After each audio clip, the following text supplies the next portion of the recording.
Last night, we talked about General Electric freezing pension benefits for 20,000 of its salaried workers and then offering buyouts to 100,000 former employees who haven't started drawing their pension. There is no question that planning for retirement is a lot trickier than it used to be, with the gradual demise of pension plans, record low interest rates, and higher stock market volatility. Joining us tonight to talk about the changing nature of retirement planning, we welcome back Liz Weston, a certified financial planner and personal financial expert at Nerdwallet. Good to see you again, Liz. How you been? Good to see you too, Bill. Thanks. I think the biggest change we see for retirement planning these days, the word guarantee is long gone, right? Oh, absolutely. We don't have guarantees anymore, except for Social Security. You do get a guaranteed return when you put off claiming, so that's something you can look forward to. That assumes, though, that Social Security will be there when you're ready to retire. Yeah, it'll be there. It's too popular a program to go away. I think if you're close to retirement, you can pretty much count on Social Security giving what it's promising you.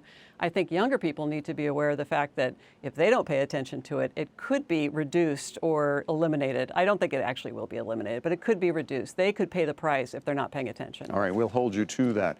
The record low interest rates that we see these days forces people to go to the stock market even more now for their retirement savings, right?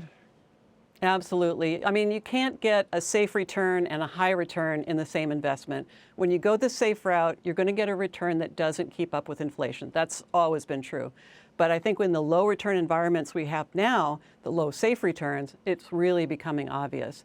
The good news is that stocks are the one asset class that outperforms inflation over time. So when you're working, that's where the bulk of your money should be. But even in retirement, you're probably going to live a few decades, so you need to have at least some of your money in the stock market so you can keep up with the rising cost of living. Is there still a role for bonds in retirement? I mean, I guess certainly higher yielding corporate bonds, but they can be a little risky sometimes. But what about overall debt instruments? Yeah, I would have. Obviously, diversification is important on both sides of the ledger, whether you're doing stocks or bonds. You don't want to have everything in one basket. So corporate bonds, I would think you want to stay away from junk bonds if you're a retiree, unless you have a real taste for risk. So corporate bonds and a few treasuries, just to keep things balanced out, really important, maybe a little bit in cash. That diversification is what's important. If you try to go all one way or all another, you're going to either take too much risk or you're going to wind up not overcoming inflation, and your buying power is eroded over time.